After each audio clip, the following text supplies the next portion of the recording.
안녕하세요 여러분. 오늘도 은혜 가득한 리뷰를 찾아오신 여러분을 환영하고 축복합니다. 이제 점점 날씨가 따뜻해지고 있습니다. 요사이 여러분의 하루하루는 어떠신지 모르겠습니다. 특히 오늘 하루를 어떻게 보내셨는지 궁금합니다.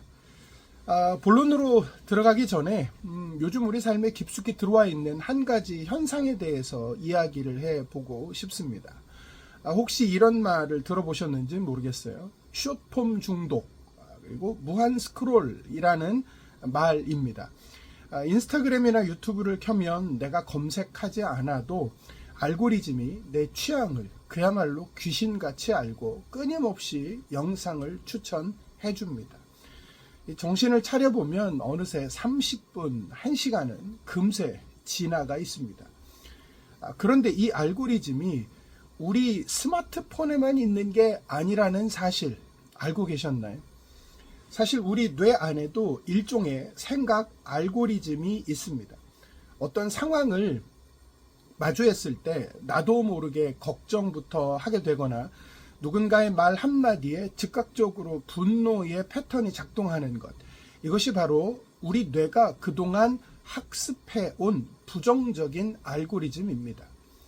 현대 뇌과학에서는 이를 뇌가소성이라고 부르며 우리가 반복하는 생각이 뇌의 깊은 골을 만든다고 설명합니다. 오늘 여러분께 소개할 책은 바로 이 머릿속 알고리즘을 세상의 방식이 아니라 하나님의 말씀으로 재설정하도록 돕는 강력한 가이드북입니다. 오늘 제가 여러분께 소개해 드리려고 하는 책은 카일 아이들먼의 그리스도인의 생각 사용법입니다. 그리스도인의 생각 사용법. 솔직히 고백하자면 저도 처음에 이 책의 제목만 보고는 조금 가볍게 생각했었습니다. 생각을 잘 정리하는 기술, 요령, 이런 거 설명해 주는 책이겠지.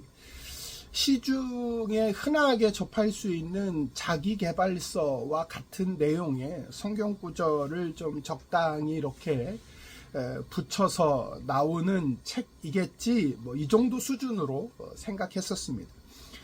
하지만 책장을 넘길수록 제 예상이 아주 보기 좋게 빗나갔습니다. 이 책은 단순하게 긍정적으로 생각하면 복이 옵니다 라는 식으로 그런 뻔한 방법론을 전개하는 책이 아닙니다. 그보다 훨씬 더 근본적이고 날카로운 진리를 다룹니다. 저자는 우리가 왜 생각을 관리해야 하는지 그 이유를 성경이 말씀하는 원리를 통해 아주 체계적으로 그리고 꼼꼼하게 설명합니다. 단순히 마음을 편하게 먹는 기술이 아니라 우리 영혼의 성숙과 직결된 마음 전쟁의 승리 비결을 다루고 있습니다. 이 책이 가지는 아주 특별한 매력 중 하나는 바로 현대 뇌과학의 최신 연구 결과를 적극적으로 활용한다는 점입니다. 그런데 여기서 중요한 차이가 있습니다. 어떤 책들은 과학적 이론을 먼저 내세우고 성경을 보조 자료로 쓰기도 합니다. 하지만 저자는 정반대의 접근을 합니다. 성경이 아주 오래전부터 선포해 온 진리와 지혜를 현대 과학이 이제서야 비로소 밝혀내고 있다는 관점으로 접근합니다. 저는 이 접근이 아주 마음에 듭니다. 정말 좋았습니다. 성경이 중심이 되고 과학이 그 설득력을 탄탄하게 뒷받침해 줍니다. 예를 들어 마음을 새롭게 함으로 변화를 받으라는 로마서 12장 2절의 말씀이 어떻게 뇌 신경망을 재구성하는지 그 과정을, 그것도 실제적인 과정을 과학적으로 설명해 줍니다. 그리고 이런 논리는 독자들에게 큰 동기를 부여합니다.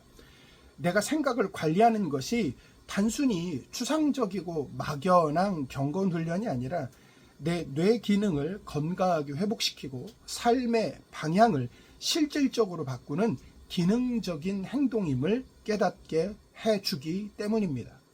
때문에 성경의 말씀이 그저 기독교의 교리를 담은 추상적인 책이 아니라 하나님께서 우리의 삶을 직접 다루시는 참 진리이며 실질적인 하나님의 말씀이라는 것을 다시 확인하게 됩니다. 요즘처럼 정보가 난무하는 시대가 또 있었을까 싶습니다. 수많은 미디어가 24시간 내내 우리 뇌에 정보를 쏟아 붓습니다. 문제는 우리가 이 정보를 무비판적으로 수용할 때 우리 생각의 주도권이 세상으로 넘어간다는 점입니다. 저자는 이 책에서 우리가 빠지기 쉬운 5가지 생각의 패턴을 이야기합니다. 불안, 주의 산만, 분노, 쾌락, 절망, 이 5가지를 분석합니다. 우리가 이 정보들을 어떻게 분별하고 통제해야 하는지 아주 예리하게 짚어갑니다. 단순히 나쁜 생각을 안 하는 게 목표가 아닙니다. 저자는 하나님이 기뻐하시는 생각을 유지하고 발전시킬 수 있는 환경을 스스로 어떻게 만들어가야 하는지 그 치열한 노력에 대해 다시 한번 깊게 고민하도록 만들어줍니다.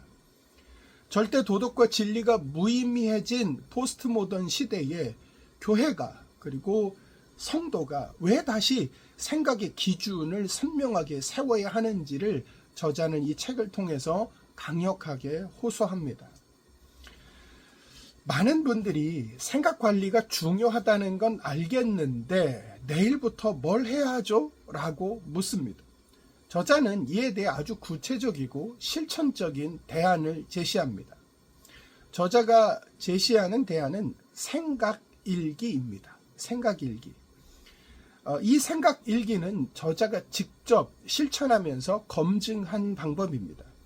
내가 하루 동안 먹는 음식의 식단을 기록하듯이 내 머릿속에 들어오는 생각의 재료들, 생각의 상황들을 기록해 보는 겁니다. 이 생각이 나에게 영양을 공급하는 영양 만점의 생각인가, 아니면 내 마음을 병들게 하는 정크푸드 같은 생각인가. 막연하게 착하게 생각해야지, 좋게 생각해야지 하는 것보다 이렇게 구체적인 도구가 있다는 것이 얼마나 든든한지 모릅니다. 나도 한번 해볼 수 있겠다는 자신감을 갖게 합니다. 이 책은 독자를 단순히 독자로 머물게 하지 않고 말씀을 가지고 도전하는 실질적인 실천가로 만들어줍니다. 여러분, 이제 우리는 2026년에 들어와 있습니다. 아마 이미 여러분 각자 모두가 영적, 사회적, 감정적, 신체적 그런 모든 것에 아우르는 개인적인 수많은 목표를 세우셨을 겁니다. 하지만 그 모든 목표를 이루기 위해 반드시 점검해야 할 기본기가 있다면 그게 뭘까요? 바로 성경적 생각의 관리입니다. 그것은 우리의 행동이 결국 생각에서 나오기 때문입니다. 생각의 관리가 제대로 되지 않으면 우리는 금세 세상의 거센 물결에 휩쓸려 목표를 잃어버리고 맙니다. 2026년 한 해 우리 교회 모든 지체가 이 책을 통해서 생각의 중요성을 깨닫고 각자의 생각을 하나님의 말씀 아래 굴복시키는 훈련을 해보면 어떨까요? 그리고 그러한 생각의 훈련, 생각의 관리 자체를 여러분의 올 한 해의 목표로 삼아 보시는 건 또 어떨까요? 여러분, 이 책 한 권이 여러분에게 중요한 터닝 포인트가 될 수 있습니다. 책은 어렵지 않습니다. 친절하고 유익합니다. 꼭 한번 읽어보시고 여러분의 머릿속 알고리즘을 하늘의 시각, 말씀의 시각으로 재설정해 보시기를 바랍니다. 이상 마치겠습니다.